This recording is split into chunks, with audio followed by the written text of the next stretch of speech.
Bon, merci Gilles. Encore une fois, bienvenue à tous ceux qui nous suivent. L'événement s'est déroulé à Sokoto, au Nigeria, dans le nord-ouest du Nigeria. Et les zones qui sont touchées, les cibles principalement, c'est les États-Unis. Ils parlent de cibles terroristes. Et selon les informations qui ont circulé, il y a essentiellement deux cibles qui sont touchées.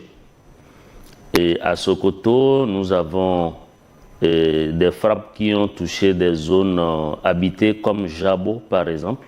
Nous avons aussi Boni, Tangaza, état de Sokoto. Et nous avons aussi l'état de Kaura qui est aussi un peu touché par ces frappes-là. Il faut dire que les frappes ont été menées depuis un navire qui est positionné dans le golfe de Guinée. Et les armes qui ont été utilisées, c'est la fameuse bombe Tomahawk, et accompagné aussi des tirs avec des drones téléguidés depuis une base au Ghana.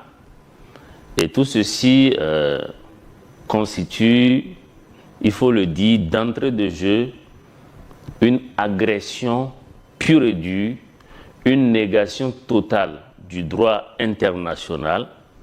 Le Nigeria vient donc d'être agressé et ce qui s'est passé au Nigeria dépasse, comme vous l'avez si bien rappelé dans votre introduction, le cadre du Nigeria. Donc c'est une manière pour les États-Unis de se réinviter dans la lutte entre guillemets anti-terroriste qui se passe dans l'Afrique de l'Ouest, y compris dans la zone sahélienne. Ça, ce sont évidemment les raisons qui sont avancées. On parle d'éradiquer des mouvements religieux islamiques qui persécuteraient des chrétiens. On parle également de lutte antiterroriste. Ça, ce sont les arguments de façade. J'espère que dans cette émission, nous aurons l'occasion de voir de plus près qu'est-ce qui se joue là avec ces frappes américaines non loin de l'AES. Il faut rappeler que l'état de Sokoto est situé tout juste à moins de 200 km du Niger, précisément de Maradi et de Koni. Et j'ai eu l'occasion moi-même de faire cette route-là plusieurs fois. Et c'est à peu près la même distance qui sépare Cotonou de Lomé. Donc vous voyez très bien que ce qui s'est passé, c'est vraiment aux portes de l'AES que ça s'est passé. Et cela mérite d'être étudié avec beaucoup d'attention et de lucidité. Et vous avez vu quelle a été la réaction du Niger. Automatiquement, le Niger... On reviendra tout à fait. sur ces réactions, Excellence. Comment les cibles sont-elles différenciées entre les infrastructures logistiques, des insurgés et les zones de forte densité civile? D'abord, il y a eu des frappes. Et curieusement, jusqu'ici, on n'entend aucun bilan. Ni les Américains qui ont fait les frappes ne nous disent qui ils ont frappé. L'État du Nigeria ne dit pas qui on a frappé, s'il y a eu des victimes, qui sont ces victimes, rien. Donc, déjà, ça pose un problème. Maintenant, les frappes, c'est la première fois que j'entends qu'il y a des terroristes à Sokoto. Parce que depuis des années, on nous a dit que c'est dans une forêt, la forêt de Sambisa, que les terroristes sont concentrés et de là, autour du lac Tchad.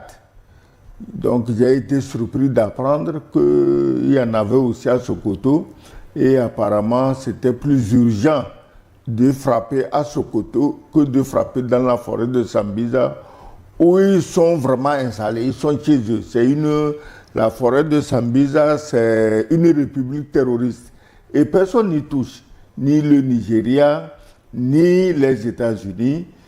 Donc on ne sait pas qui a frappé qui. Maintenant, on écoute les voix, les observateurs. Certains disent ah, ça c'est une très bonne chose, on invite l'Amérique à frapper davantage les terroristes. On ne sait pas où ils sont, si on frappe toujours du mauvais côté, parce qu'un jour on risque de frapper non seulement dans la mauvaise ville au Nigeria, mais on peut frapper dans la mauvaise ville dans un pays à côté du Nigeria, parce que tout est calculé à ces fins-là. D'autres, par contre, disent non, c'est une provocation et que les États-Unis doivent faire très attention parce qu'il y aura des ripostes. Il y a même un chef religieux, le cheikh Goumi, qui ne décolère pas, qui lui a une attitude vraiment différente de l'opinion générale. Bref, on a frappé au Nigeria. Le problème n'est pas qu'on frappe, mais qu'on nous dise pourquoi on frappe et quel est le résultat attendu. Parce que si de l'océan Atlantique, on peut frapper à Kano, ça doit faire au moins 1000 à 1500 km, hein, c'est loin. On peut faire un tel travail et tuer les terroristes, puisqu'ils bombardent pour tuer les terroristes. Si c'était aussi facile, je ne sais pas pourquoi des armées entières étaient venues occuper pratiquement de force les pays du Sahel, soi-disant qu'ils luttent contre les terroristes. Ils n'ont jamais tué une fourmi. Si vos missiles peuvent faire le travail, envoyer les missiles et les armées sur place vont vérifier et suivre ce qui se passe. Mais une question de fond avant d'aller plus loin. Oui. Si le Nigeria a la capacité de frapper des insurgés béninois à Cotonou, pourquoi n'ont-ils pas les moyens de frapper leurs terroristes à Sokoto plutôt que de passer la main aux Américains? Le Nigeria n'a frappé aucun insurgé béninois. C'est la France qui les a frappés. Nous tous, nous le savons. Le Nigeria n'a frappé personne. On l'a envoyé. C'est un garçon de course. Si tout de suite je dis sors me taper quelqu'un, quand on t'attrape, tu dis ah, c'est Kegwe qui t'a envoyé. Donc c'est la France qui a frappé le Bénin. Des témoins auraient vu des avions nigérians survoler. Oui, l'avion nigérien. Est-ce qu'on n'a pas vu un avion nigérien bourré de technologie française en train d'espionner le Burkina Faso? C'est un avion nigérien. Pourquoi les Burkinabés étaient en colère? Parce qu'ils savent que en réalité, ce n'est pas le Nigeria. Ils n'ont pas de problème avec le Nigeria. Que le Nigeria n'était que le bras armé d'une puissance maléfique qui veut tout pour elle seule et rien pour les autres tout autour de la planète. Donc, le Nigeria n'a frappé personne au Bénin. Il a endossé. Le lendemain, Tinubu s'est vanté d'avoir... pour lui, il croit qu'il a fait la démocratie. Lui-même, son pays n'a pas de démocratie. Mais il veut faire démocratie au Bénin. Donc, on laisse de côté le Bénin parce que ce qui s'est passé au Bénin est tel que le mieux, c'est qu'on n'en parle pas. Parce que le Bénin, c'est le seul pays, quand tu veux en parler, on attend de toi que tu mentes. Et avant que ce ne soit accepté. Donc, on ne peut pas nous balader dans les mensonges parce qu'il n'y a pas de frappe nigériane au Bénin, il y a les frappes françaises.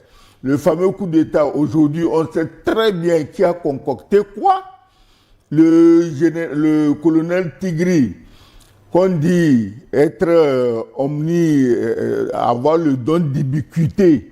Il est au Togo à Lomé 2, il est au Burkina au palais de Kosiyam, il est au Niger dans le palais présidentiel.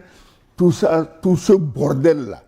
Je crois que sur une télévision sérieuse, on ne va pas revenir dans ce méli-mélo parce qu'on sait qui tire les ficelles pour faire plaisir à quelle bande de naïfs. Avant même de parler de cadre légal, vous devrez vous poser la question si les autorités nigérianes sont même au courant.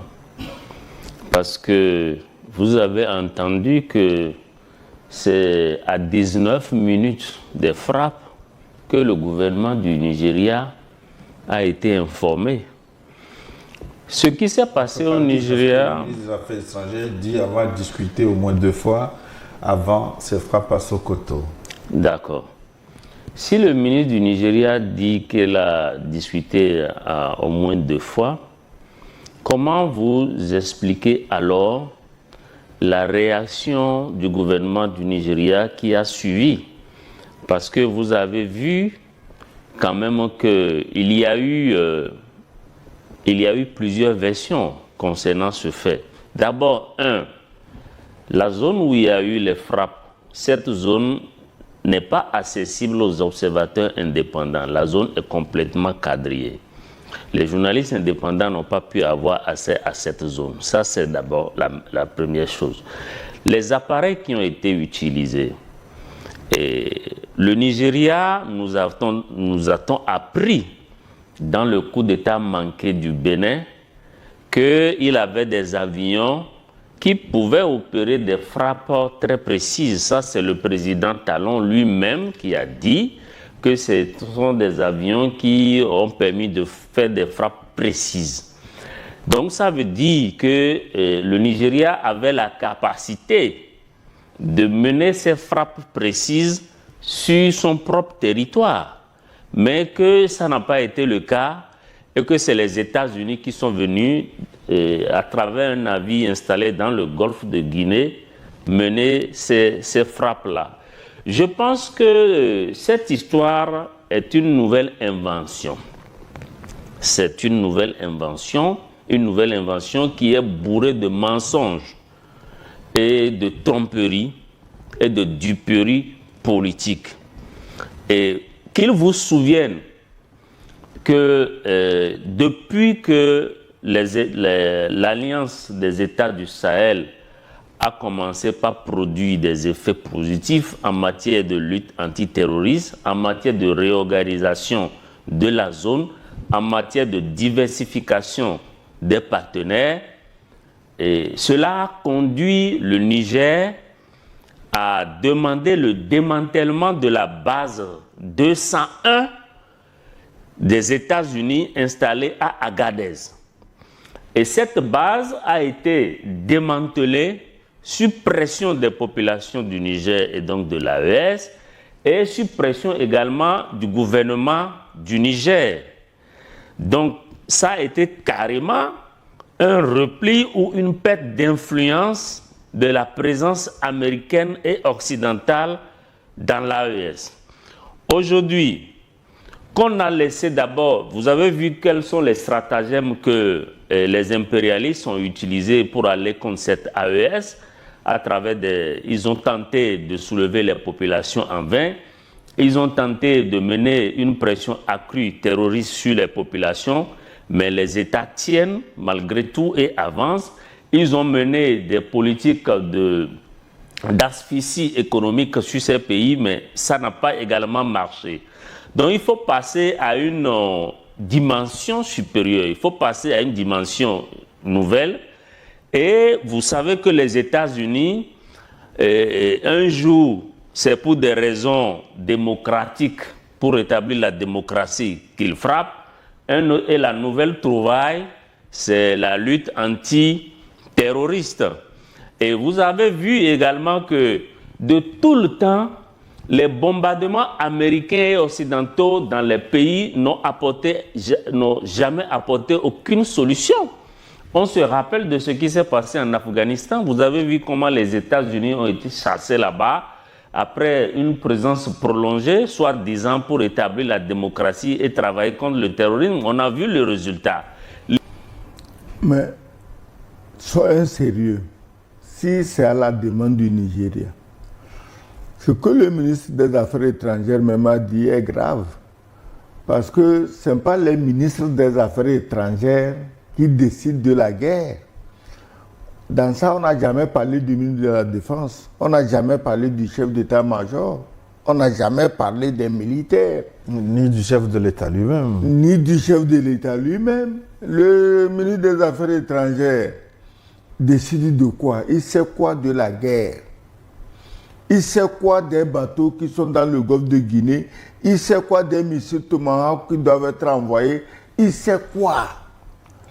Mais soyez sérieux, tout le monde sait que c'est du n'importe quoi. Une telle frappe aurait requis aussi la validation de l'Assemblée nationale et du Sénat. Est-ce qu'au Nigeria, d'ailleurs pas seulement au Nigeria, en général en Afrique, est-ce que l'Assemblée nationale et le Sénat, est-ce qu'ils sont là pour qu'on demande leur avis?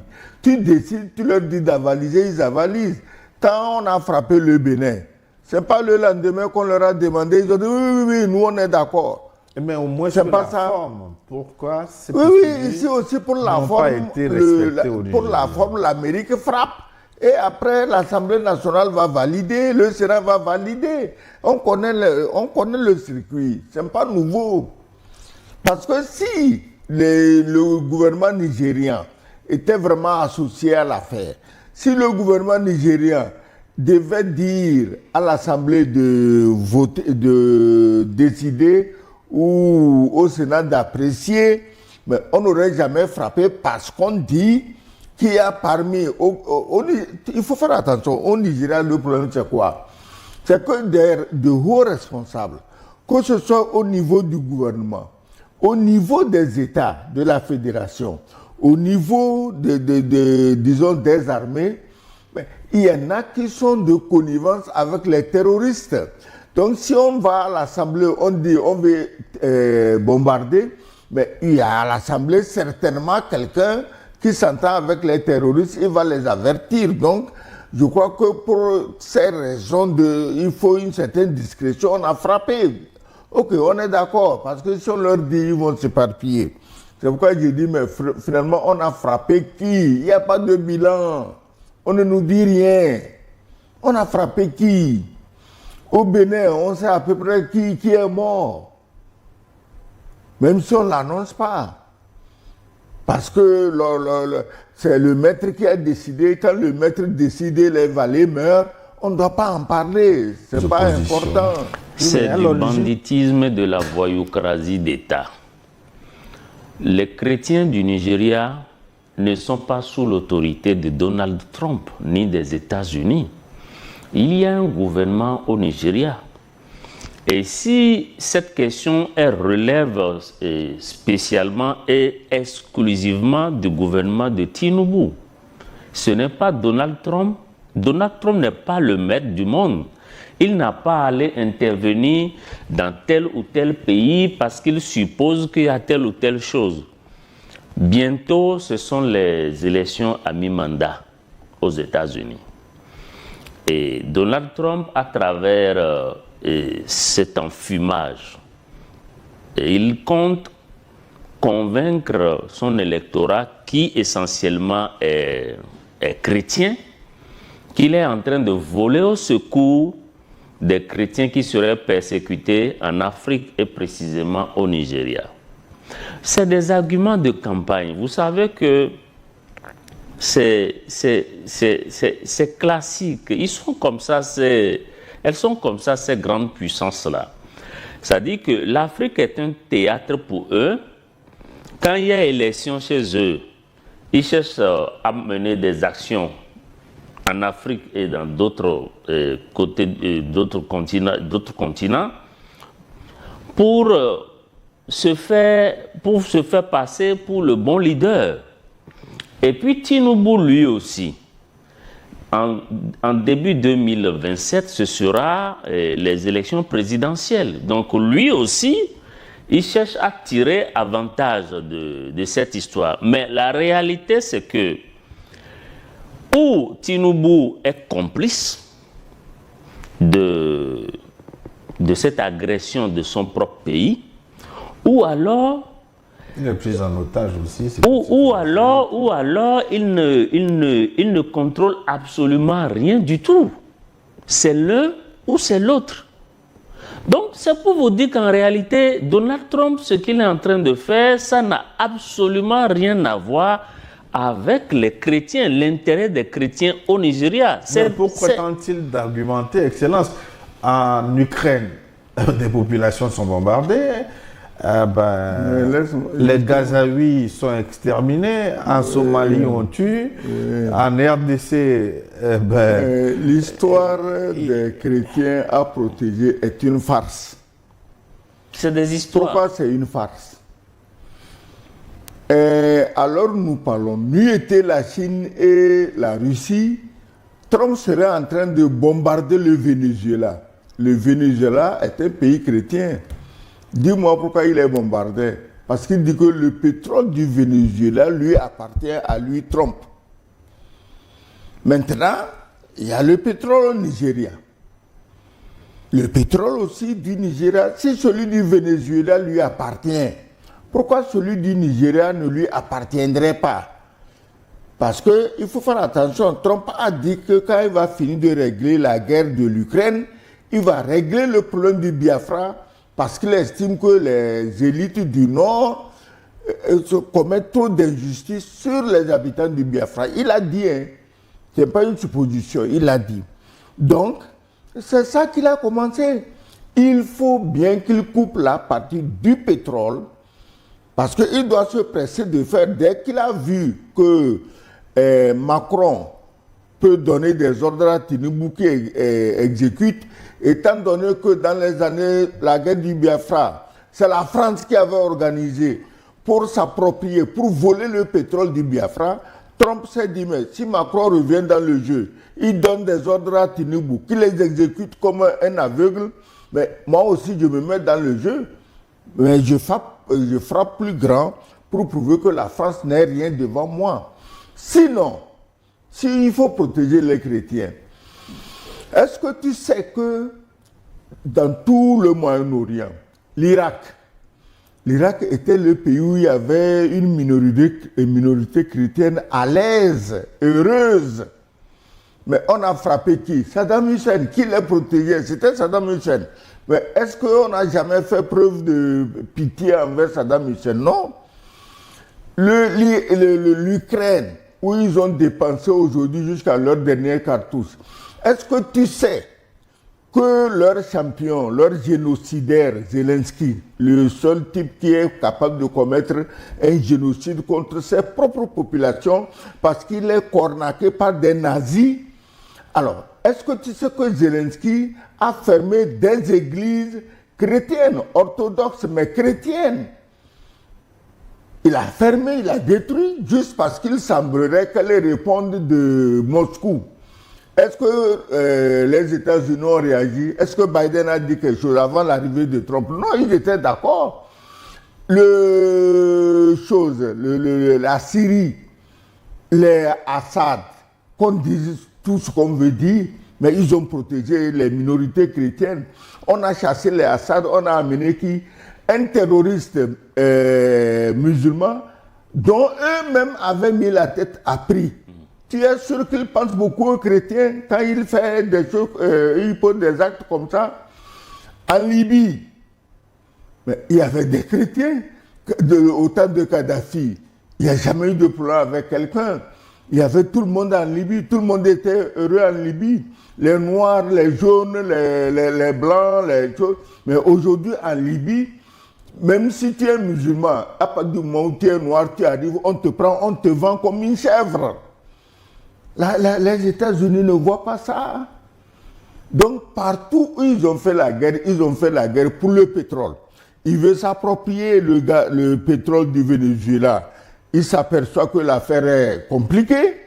Maintenant, il semble qu'il est en train de faire des contre-propositions aux Vénézuéliens et aux Chinois. Bon. Et ils voient qu'il y a le pétrole dans le delta du Niger. Comme Tinubu, c'est leur homme, ils le tiennent. Ils connaissent tous les secrets de Tinubu. Tinubu était chez eux en Amérique. Je ne vais pas dire ici des choses pour qu'on dise que je diffame quelqu'un, mais le parcours de Tinubu, les gens le savent. Pour les haines entre chrétiens et musulmans. Ça, c'est inévitable. Ça va exacerber les haines. Et les Américains n'enverront jamais les troupes sur place pour défendre les chrétiens.